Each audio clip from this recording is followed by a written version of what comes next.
감사합니다. 할렐루야. 우리 애들이 참석하니까 교회가 꽉 찬 느낌이 들어서 아주 좋습니다. 어느 교회는 항상 유년부, 장년부 따로 드리는 것이 아니라 같이 반드시 주일날 대예배 때는 다 같이 예배를 드린다고 그래요. 우리도 언젠가는 그럴 날이 올 것입니다. 그렇다면 지금 이렇게 저기 우리 앞으로 우리 한국을 짊어나갈, 아니 또 우리 이 주사랑 교회를 짊어나갈 저 미래들이, 일꾼들이 저렇게 앉아 있어요. 보기에 아주 좋습니다. 저 보입니까? 저 보여요? 저 보여요?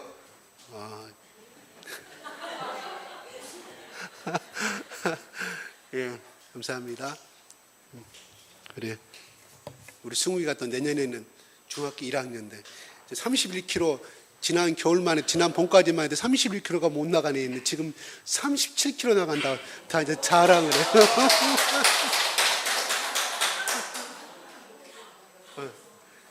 아마 승욱이가, 제가 처음에 여기 왔을 때 승욱이 모습이 약간 좀 까칠했어요. 이렇게 좀.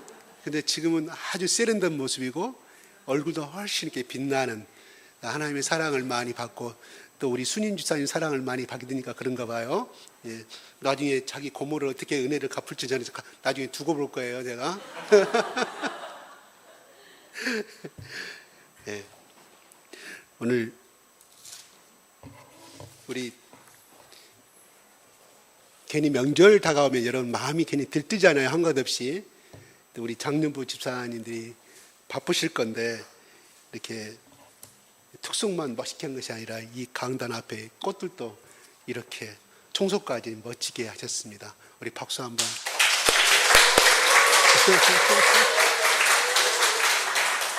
그 네 분이 자리에 꽉 차 있으니까 보기 아주 좋습니다. 독수리 삼형제가 독수리 사형제, 저기 뒷분까지 해서 오형제, 바티스타까지. 예, 좋습니다. 계속해서 이렇게 밀고 나가십시오.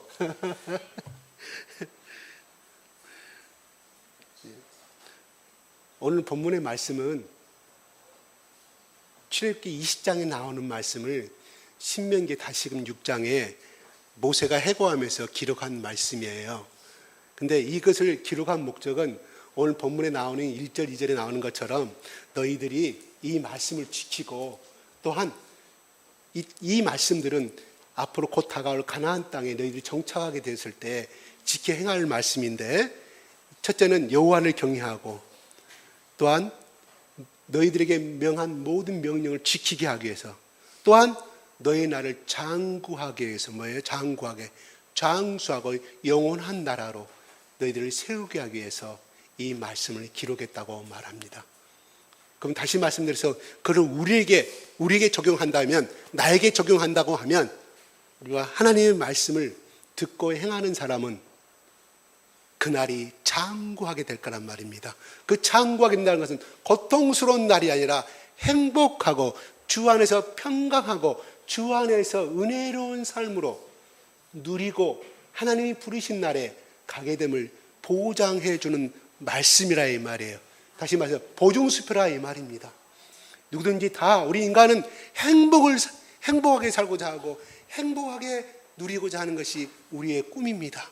그래서 사람들은 파라다이스를 찾게 되고 낙원을 찾게 되는 것이 다 괜히 나온 말이 아닙니다. 왜 그럴까요? 그것은 우리 인간에게 볼 수 없는, 하나님께 주셨던, 아담과 이브에게 주셨던 에덴 동산의 그 DNA가 우리 속에 잠겨있기 때문에 우리 인간은 어떠한 고난과 어떠한 또 다른 좋은 가운데 있다 할지라도 항상 파라다이스를 꿈꾼다 이 말이에요. 에덴의 의원은 영어로 말해서 그냥 파라다이스의 낙원이에요. 낙원.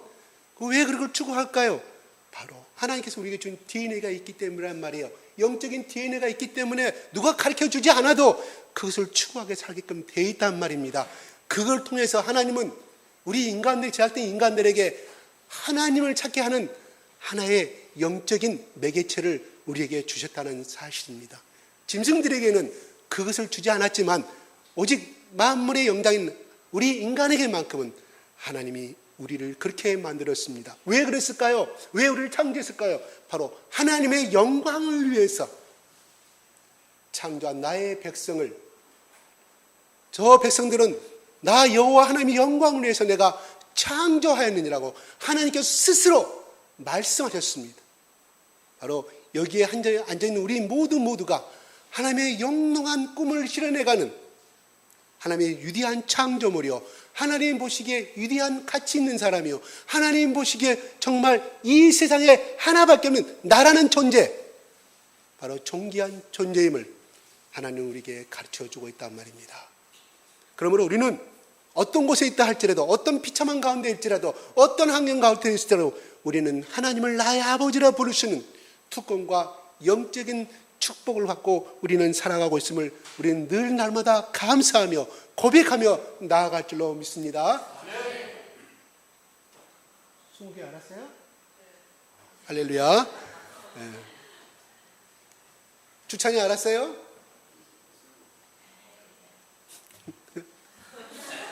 매스컴 탔어요, 매스컴. 네.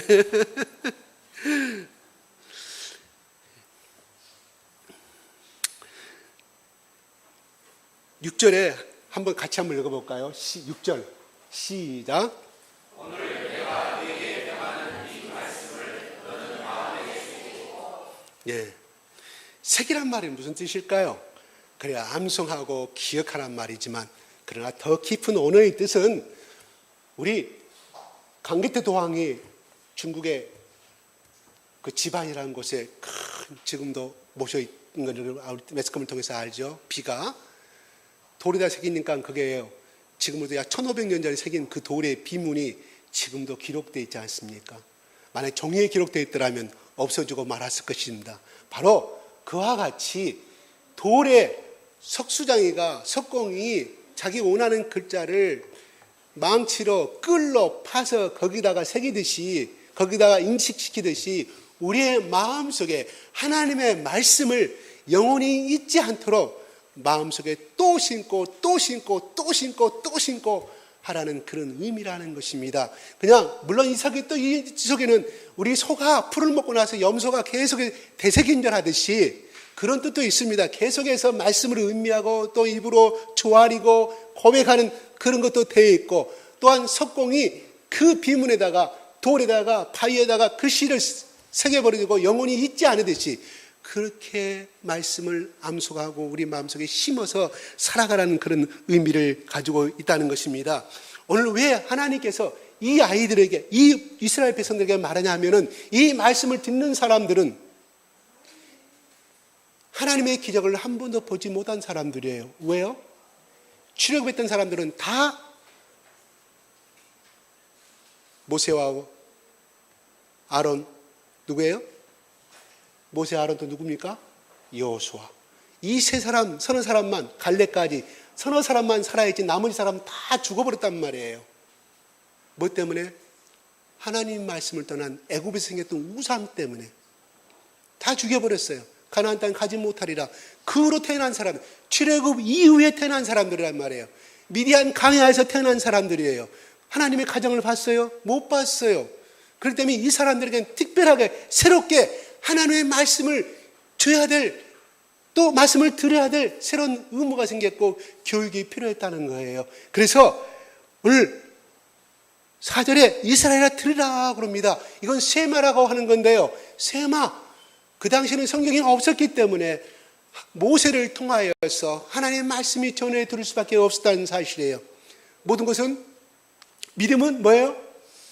들으면서 난다고 그랬죠. 그래서 그 말씀이 괜히 바울이 로마서에 한 말이 아니라 이스라엘 백성들이 출애굽 이후에 모세를 통해서 하나님의 말씀을 들었습니다.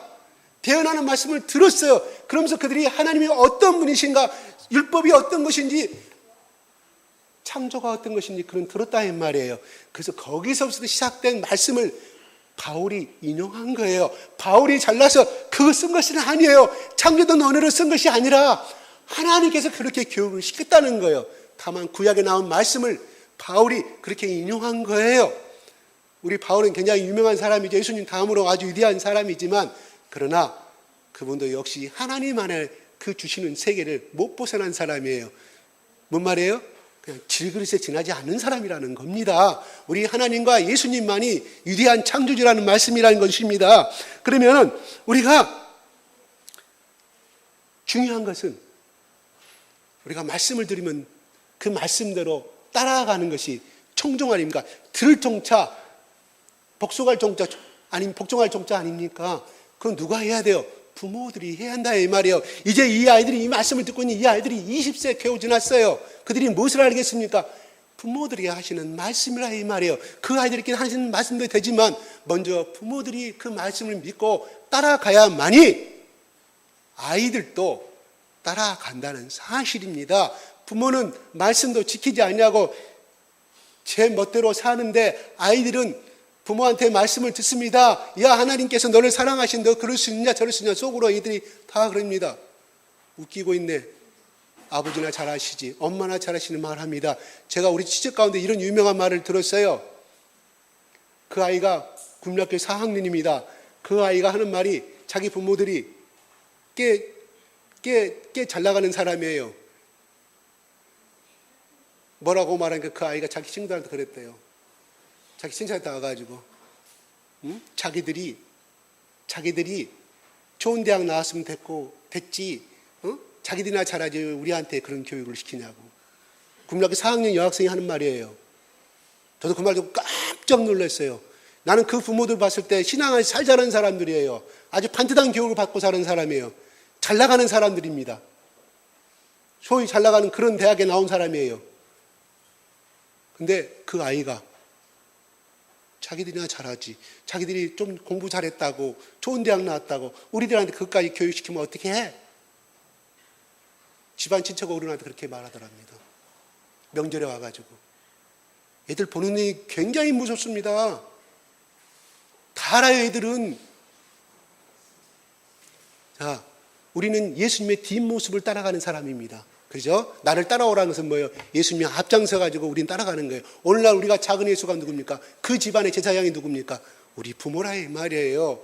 나를 따라오라나 말하지 않아도 내가 하나님 말씀대로 잘하거나 치우치지 않고 살아가면 그 아이들이 삐뚤어질 수가 없다는 사실이에요. 따라가게 돼 있죠. 왜? 보고 듣는 것이 있지 않습니까? 불효일견, 백문이 불효일견이라고 그러는데 절대 말하지 않아도 부모가 행하는 것이 있기 때문에 그대로 따라가요. 제 아내가 그래요. 어찌든 너무 콧대가 높아서 싫어요.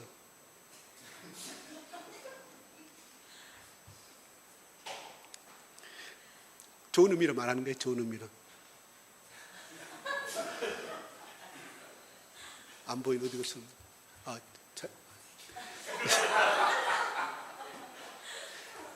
그렇습니다. 아니 그냥 제가 좀 팔푼이라 그랬습니다. 예.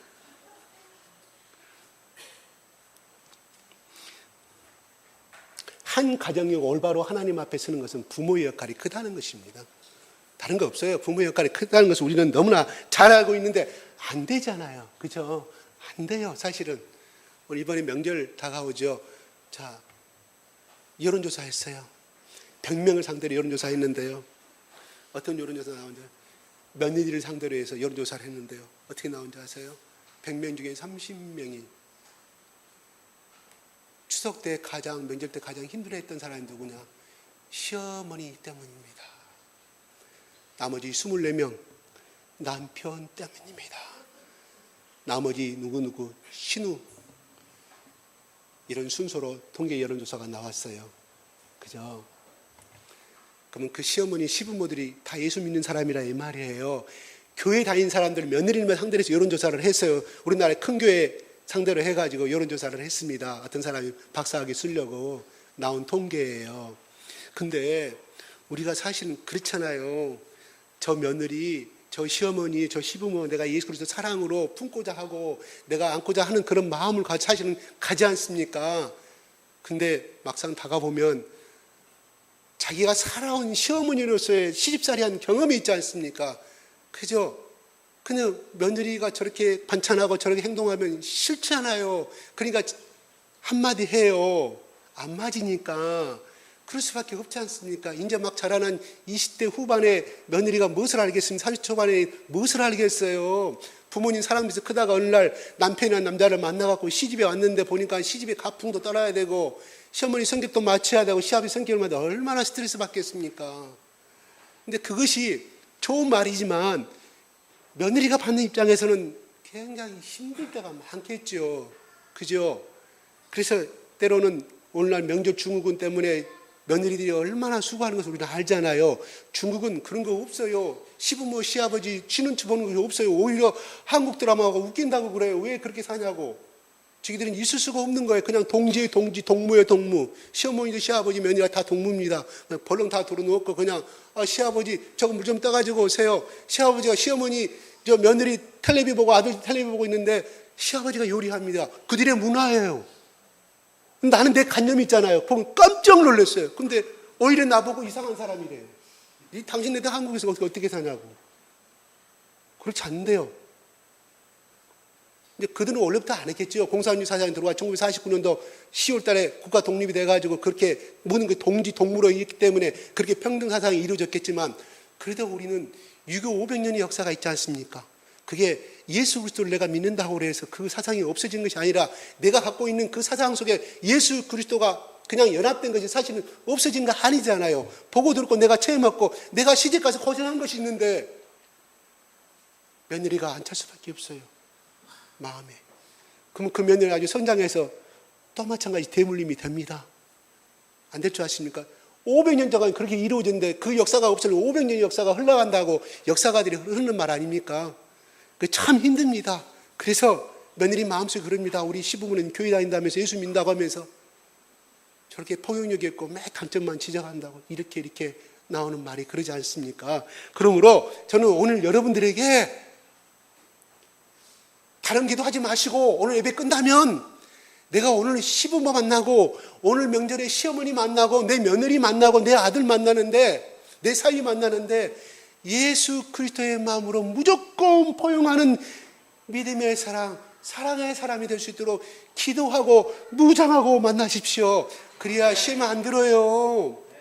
그래야 대우받습니다. 요즘 어머니들은 영특해가지고 자기 며느리 얘기 나면 300만 원, 500만 원 퍽퍽 집어준대요. 그 돈이 있어서 그런 것이 아니라 나중에 대우받으려고. 우선 미련한 사람들이 며느리 구박하는 거예요. 나중에 결국은 그 며느리가, 그 큰 며느리가 내가 똥 오줌 마지막 치매 걸릴 때 해줄 사람 누구예요? 며느리잖아요. 그러니까 며느리 어떻게, 우리 집안엔 실리어 사람 아닙니까? 이렇게 받들어요. 옛날엔 농경사였고 가난했기 때문에 시집하자마자 17살, 10살, 시집살이, 여기 우리 어머니들 잘 아시겠죠? 얼마나 고생했겠어요. 저 시골에 제가 한번 우리 조상들이 살았던 그 시골에 한 번씩 가면 그 동네 사람이 살아계셔가지고 가끔 목사한테 니게 어머니 얼마나 십살이 많이 자냐, 시할머니 시어머니 모시면서 시할아버지까지 모시면서 맨날 천막기 때 저기 앉아서 비 오는 날 천막에서 날마다 니게 엄마 울었다, 니게 엄마한테 잘하라고 그럽니다. 그게 우리 어머니 세대 아닙니까? 근데 그거를 우리 며느리한테 대물림 하려고 합니까? 미련한 짓입니다. 그냥 영특한 시어머니가 돼서 돈 팍팍 찔러주세요. 용돈 받으면 그래 고맙다 받으세요.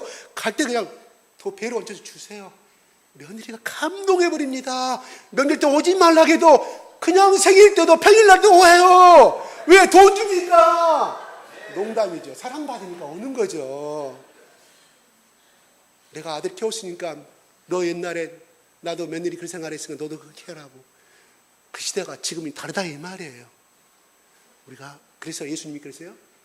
새 포도주 새 부대, 새 가죽에 담으란 말이 물론 바리새인들이 하는 말인데 오늘날 우리가 말씀한다면 우리의 그 낡은 사상은 버려야 한다. 포기하라는 말. 기득권을 포기해. 기득권을. 정치권자한테 기득권 포기하는 말이 아니라 내가 시집살이 했고 내가 했던 그 기득권을 포기하십시오. 아들한테도 마찬가지입니다. 내가 아버지로서 나는 내가 젊은 시절 때 내 아버지 네게 할아버지 이렇게 했으니까 너도 이렇게 해라. 포기하세요. 포기하시면 다 만족이 오는 거예요. 며느리가 예쁘고 내 사위가 예쁘고 내 아들이 예쁜 거예요. 근데 옛날에 내가 했던 그 낡은 가죽의 기준을 놓고 보니까 마음에 안 든 거예요. 역발상을 해보세요. 역발상.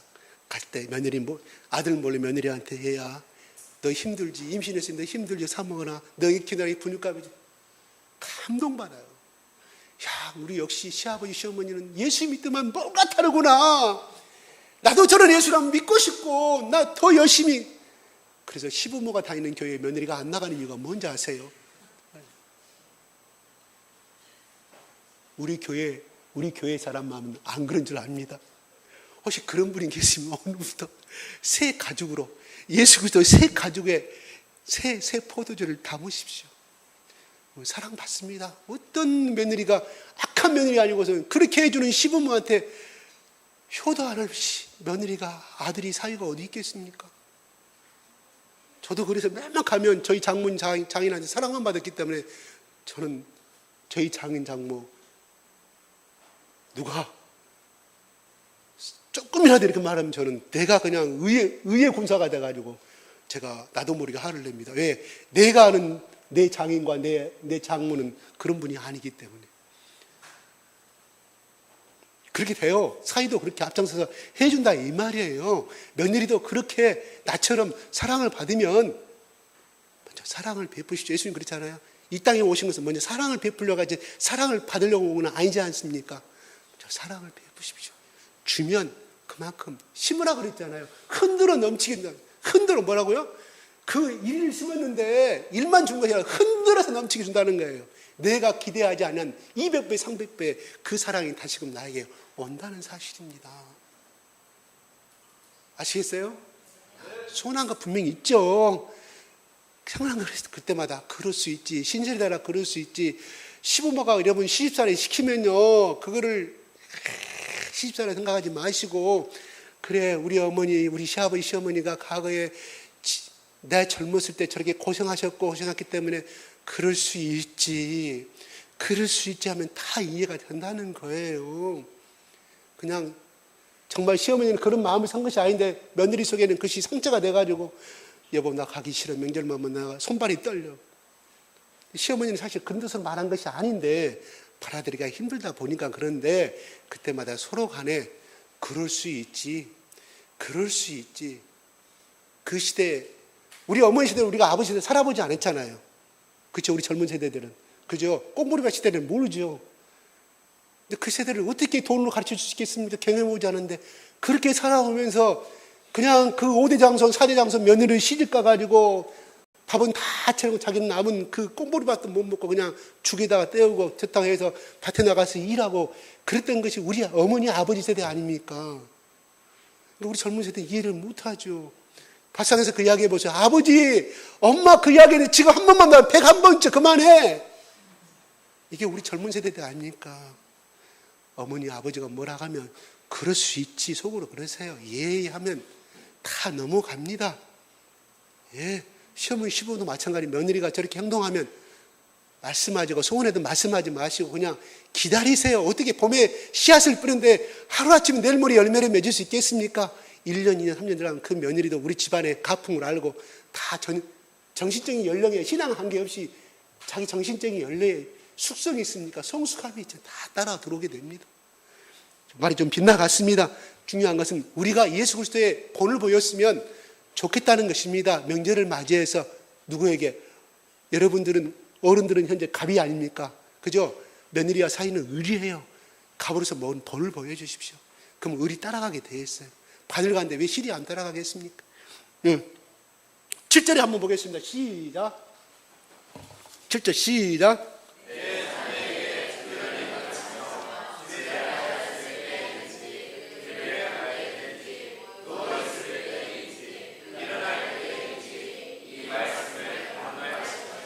예, 가르치라고 그래서 어떻게 부지런히 가르쳐. 누구에게?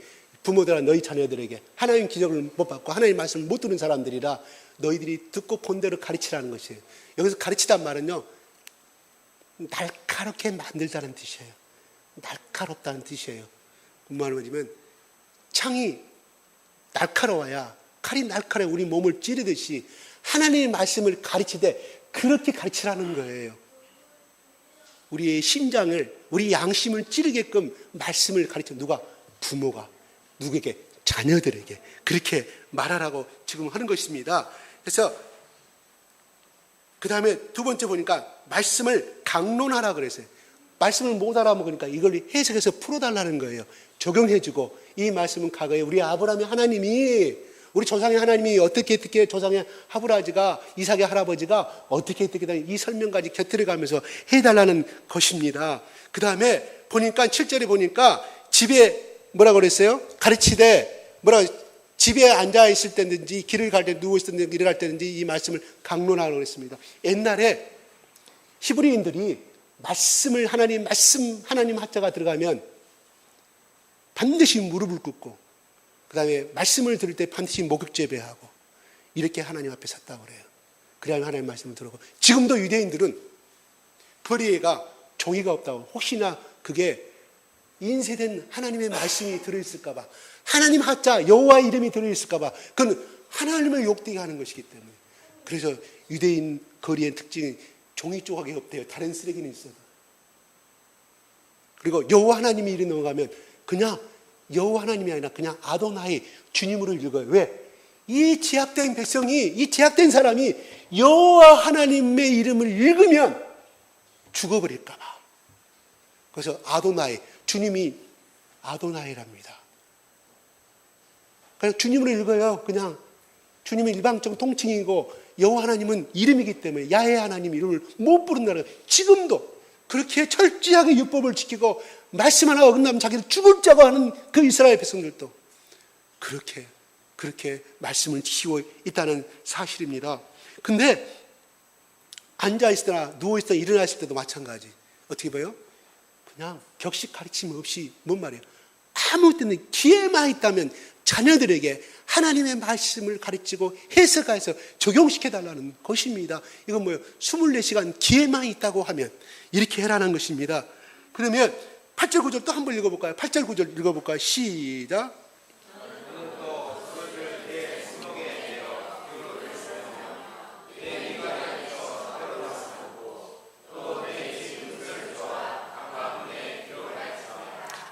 가르치는 것만 끝나는 것이 아니라 그 아이들에게 손목에 하나님 말씀을 묶으라는 거예요. 이 말에 손목은 활동을 나타나잖아요. 활동하고 일할 때, 움직일 때마다 그 말이에요.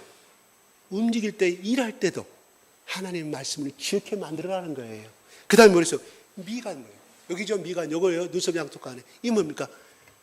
아이들의 생각과 사고의 모든 기준이 하나님의 말씀이 기준이 되라는 거예요. 생각 속에 기준이 있어야 할 거 아닙니까? 해답이 하나님 말씀을 해답으로 삼으라, 기준으로 삼으라고 말씀하고 있다는 거예요. 그 다음에 내 집 문설주와 바깥문에 기록할지라고 그럽니다. 하나님, 무슨 말씀을? 하나님의 말씀을. 이걸 잘못 해석하면요, 어떤 사람들은요 그냥 우리 무당들이 써주는 부적 같으니, 그래서 그것이 아니라 오갈 때 지나가는 행인뿐만 아니라 너희 자녀들이 집으로 출입할 때, 나갈 때나 들어갈 때 그 말씀 봄으로 인하여서 말씀을 잊지 않도록 문간에, 문기둥에 해달라고 말씀한 것입니다. 다시 말해서 경각심을 일으키고 온 가족이 말씀을 잊지 않냐고 살아라, 이런 말씀을 가르치고 있다는 것입니다. 말씀을 새겨놓은 것으로 또한 가르침의 임무가 끝나는 것이 아니라 바로 24시간 그 말씀이 내 마음 가운데, 내 머릿속에 살아서 움직이고 판단하는 모든 기준이 되도록 그렇게 애들에게 교육을 시켜달라고 하는 말씀을 하고 있다는 것입니다. 무작정 그냥 하나님 말씀을 믿으라는 것이 아니라 아이들에게 이해를 쉽게, 그 다음에 성경 말씀을 통해서 그 의미를 깨닫게 해주는 그런 말씀을 두고 있습니다. 14절 한번 읽어볼까요? 시작. 14절 시작.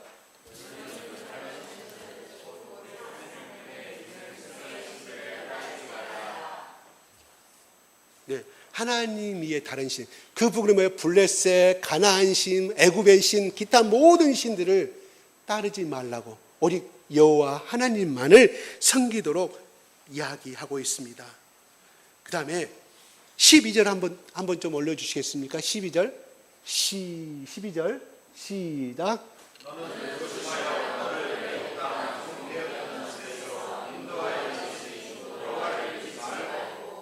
예, 은혜를 잊지 말고 누구를? 여호와 하나님을 잊지 말라는 것입니다. 우리 인간들은, 우리 흔히들 그런 말이 있죠. 네 발 달린 짐승은 키워도 검은 머리예요? 뭔 말이에요? 그죠? 사람은 믿지 말라는 말이 있지 않습니까? 우리 인간은 그만큼 망각의 동물이고 배은망덕한 행동을 한다는 이제 그런 것을 누가 이제 은유적으로 표시한 말인데, 하나님이 가나안 땅으로 그들을 보내신 것은 그 중에 뭐냐면 가정과 교회를 세운 것이 있어요. 근데 이것이 두 가지인데, 하나님은 가정을 통해서, 교회를 통해서 하나님의 뜻을 이 땅 가운데서 펼쳐나간다는 것입니다. 특별히 가정은 하나님이 이 세상에서 만든 가장 훌륭한 공동체임을 우리는 잘 알게 됩니다. 마찬가지로 하나님의 한 가정이 하나님 뜻대로 온전하게 세워지기 위해서는 하나님 앞에 아름답고 또한 공동체 쓰임받기 위해서는 하나님의 말씀이 가르쳐주신 말씀대로 그 가정이 살아 움직여야 되고, 그 마음속에 각자 그 마음속에 살아 움직여야만이 그 가정이 하나님이 세우신 온전한 축복된 가정이 된다는 그러한 말씀이라는 것입니다.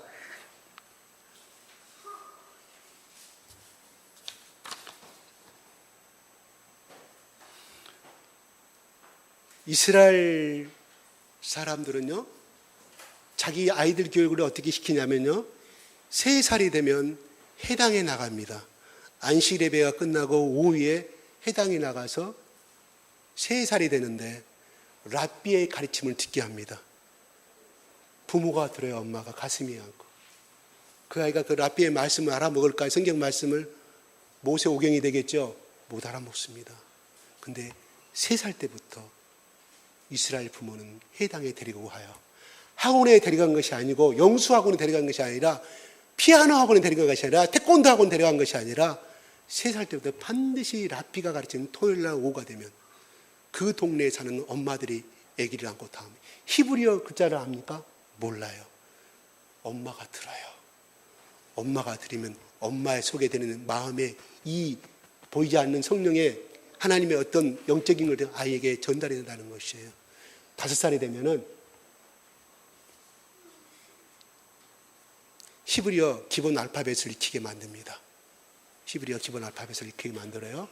그 다음에 10살이 되면 그들이 내려온 613개의 모세오경을 근거로 해서 나오는, 그 우리가 유전이라는 우리 성경에 나오죠. 유전이라고 신약에 나오죠. 그 613개의 법을 다 암기하게 만들어요. 거기는 하나님의 사람으로서 이 세상을 어떻게 살아갈 것인가, 지혜와 또한 어떻게 하면 내가 이 땅에 복을 받을 것인가에 대해서 10살 때부터 가르친다는 거예요. 우리의 현대 교육학자의 제일 유인자라면 존 두이라는 사람이 있어요. 저는 교육학을 공부하지 않았기 때문에 이해하는데 잠깐 공부하고 말았는데, 그 사람이 하는 것에 우리 한국은 그대로 교육을 하고 있어요. 뭐예요? 아이들에게 교육은 전문가에게 맡겨라고 합니다. 제1계명에 그 사람이 주장하는 게, 우리 한국의 사람들은 충실하게 그걸 하고 있습니다. 태권도 학원, 피아노 레슨 충실하게 전문가에 보내고 있습니다. 이스라엘 백성들은 그렇게 하지 아니합니다. 방금 말씀한 대로 3살 때부터 하나님을 공부하게 만든다는 거예요. 자, 그러면 여러분, 스승은 누구를 따라요? 스승의 스승을 따르겠고, 제자는 누구를 따라요? 스승을 따르겠죠. 자, 한번 생각해 보겠습니다. 글자 그대로 생각해 보겠습니다. 그 아이들이 그렇게 전문가한테 교육받고 살아갔고 하루에 3시간, 4시간 학교 수업 끝나자마자 그렇게 다니는데 부모가 만나는 시간이 과연 몇 시간일까요? 그나마 아버지는 회사 일 때문에 밤에 10시, 11시 옵니다. 아이들이 자고 있는 모습만 보고 잡니다. 아이들은 보지 못합니다. 아침은 아버지는 일찍 나와야 됩니다. 맞벌이 하는 엄마도 마찬가지입니다. 요즘은. 누구를 따를까요? 딸이 부모 따를까요? 나중에 키워놓으니까 다 필요 없다. 자기 여자애인 만나서 그냥 걸러 가니까 서운하다. 장가 가더만 나한테 찾아오지 않고 전화도 안 한다. 부모가 그만큼 사랑을 안 줬기 때문에 그러는 거예요. 전문가한테 맡겼기 때문에. 히브리인들만큼은, 유대인들만큼은 존 두의 교육학 법칙을 절대 따르지 아니한다는 것입니다.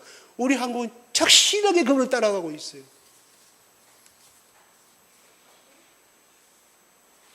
제가 이건 사실인지 아닌지 모르겠어요.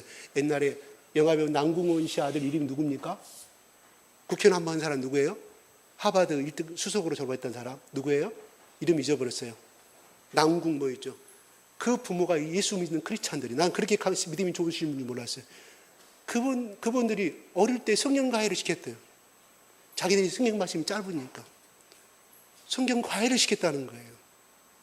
그래서 우리 아이가 특별하게 다른 과목은 과외를 받지 않았지만 성경 교육의 과외를 받다 보니까 전도사님이나 특별히 어떤 분한테 이렇게 사례금 주면서 아마 했던 것 같습니다. 그렇게 신앙 가운데 말씀을 가르쳐 주니까 그 아이가 스스로 성장하고 그러한 위대한 인물로 컸다고 자기 엄마가 인터뷰에, 국민일보에 기록, 제가 인터뷰한 걸 제가 봤어요.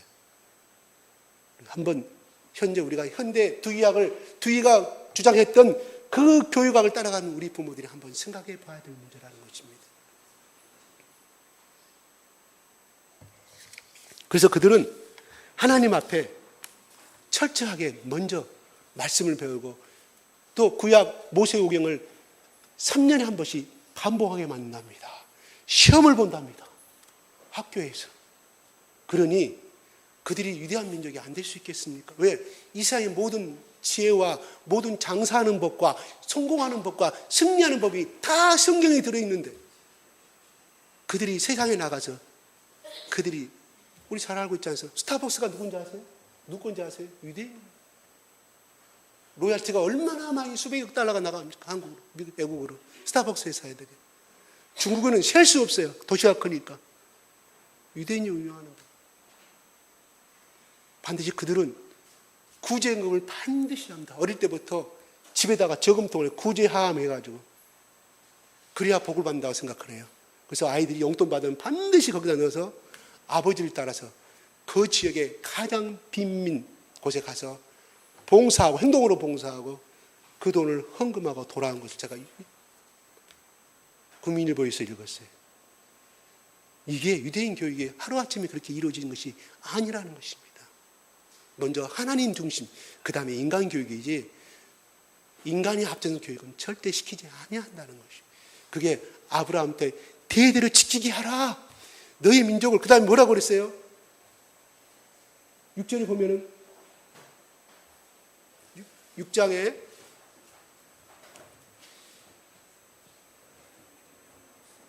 15절에 보면 15절 한번 읽어볼까요? 15절에 혹시 본문 말씀이 아닌데 6장 15절 시작. 너희 중에 계신 너희 하나님 여호와는 질투하시는 하나님이신지 너희 하나님 여호와께서 너희에게 진노하사 너를 주변에서 멸절시켜버릴 것이라고 합니다. 예. 또한 5장 33절에 이렇게 나옵니다. 5장 마지막 절에는 너희 하나님 여호와께서 너희에게 명령하신 모든 도를 행하라. 그리하면 너희가 살 것이요 복이 너희에게 있을 것이며 너희가 차지한 땅에서 너희 날이 길리라고 말합니다. 또한 7장의 마지막에 보면 너희 가나안 땅을 너희에게 주리라고 말합니다. 너희 날이 복되고 창구하리라고 말합니다. 뭐예요? 하나님의 말씀을 은혜를 잊지 않고 하나님만을 섬기고 하나님의 말씀을 청종하는 백성에게 그렇게 복을 주겠다고 약속하신 말이라는 것입니다. 그러면 우리가 오늘 명절에서 제가 두 가지를 오늘 집에 가시면 사위와 내 며느리, 내 딸로 생각하시고 내 딸이 아니겠죠. 보세요. 우리는 얼마나 우리 시부모들이 우리 엄마 아버지들 그래요. 누구는 떠나서 자기 며느리는 추석날에 하룻밤 더 자고 더 이렇게 좀 같이 좀 있다가 오래간만에 왔으니까 가기를 바라지만 한편은 내 딸은 추석날 오후에 오기를 바라는 것이 우리 시부모들 마음 아닙니까? 얼마나 상반된 말입니까? 오전만 되면 빨리 보내주십시오. 얼마나 자기 엄마 아버지 친정 부모 보고 싶겠습니까? 기득권을 포기하십시오. 포기하면 그만큼 돌아온다니까요. 두 번째 오늘 말씀, 하나님의 자녀를 키울 때 먼저 하나님의 말씀을 앞세우십시오. 오늘 지금까지 안 했지만 여러분 이번에 하나님 주신 추석 명절은 자녀들이 보는 앞에서 예배를 하십시오. 이삭과 아브라함과 야곱이 특징이 뭡니까? 그들이 하나님 만난 것은 반드시 예배를 드렸어요. 그때 어땠어요? 하나님이 예배하는 그 순간 하나님이 다시금 또 축복의 말씀을 주시잖아요. 하나님께 더 복의 복을 주시는 것을 우린 창세기 1장부터 50장까지 지금 배우고 있어요. 이번에 주위 창피 보지 마시고요. 우리 집안, 다른 집안 다 부르지 말고 우리 집안, 내 가정만 하세요. 내 가정만. 김기태 지사님 아시겠습니까? 아셔요. 주찬이가 손녀가 나중에 지금은 몰라요. 나중에 컸을 때 20년 전에 우리 할아버지가 이렇게 예배를 드렸지 하고 그 일도 성장해가지고 그렇게 합니다. 똑같이 왜? 본대로 해요. 아니 저도 그렇게 하더라고요. 내가 22살 때 나를 가르쳤던 목자가 그 캠퍼스에서 그 약대 의대 앞에서 그 의자 앞에서 기도하는데 남들 다 수업 끝날 거기도 소리 안 자고 기도하는데 무릎 꿇고 서로 의자 열려놓고 하는데 창피했어요. 믿음이 약한 나는 창피했다고요. 근데 그 삼대 목자가 하자니까 했어요. 그냥 기도하다 보니 창피하지 않은 생각이 들어요. 그렇지만 의식하지 않을 수가 없잖아요. 왜? 지나가면서 그 모습 다 볼 거 아니에요. 수업 끝나고 한 학생들이. 근데 그 다음에 그 사람이 성교 살았다는 내가 그 다음 학년이 되니까 내가 그렇게 하더라고요. 아니 내가 믿음이 좋아서 한 게 아니라 본대로 그렇게 되더라니까 나는 그렇게 나오더라니까요. 내가 22살 때 이야기입니다. 그러면 자녀들이 지금부터 그렇게 해주시면 어떻게 안 하겠습니까? 어릴 때부터 딱 머리 박혀 있는데. 하나님 말씀을 새기고 본을 보는 역할이라는 것입니다. 오늘 여러분 명절 즐거운 명절 즐겁게 보내시고 다른 어느 해보다는 작년에는 그렇게 못했고 금년 1월 달에 구정 때 못했지만 먼저 예배를 드리십시오. 하나님이 그 가정에 어떻게 하여 복을 안 주겠습니까? 네가 이렇게 바쁘고 네가 예전에는 그렇게 조상 앞에 제사 지내고 큰소리치고 하더만은 이제는 네가 내 앞에 와서 너희 손자들을 데리고 너희 가족들을 데리고 이렇게 내 앞에서 예배를 드리는구나. 그래 고맙다. 경태야 내가 늘 뭘 주겠느냐. 김지사야 내게 뭘 주겠느냐. 백은자 집사야 내가 너희들 뭘 주기를 원하느냐. 하나님이 그렇게 말하지 않겠습니까? 정집사야 내가 너에게 무엇을 해줬으면 좋겠느냐 물어보지 않겠습니까? 이게 하나님 아버지의 마음이라고요. 기도하겠습니다.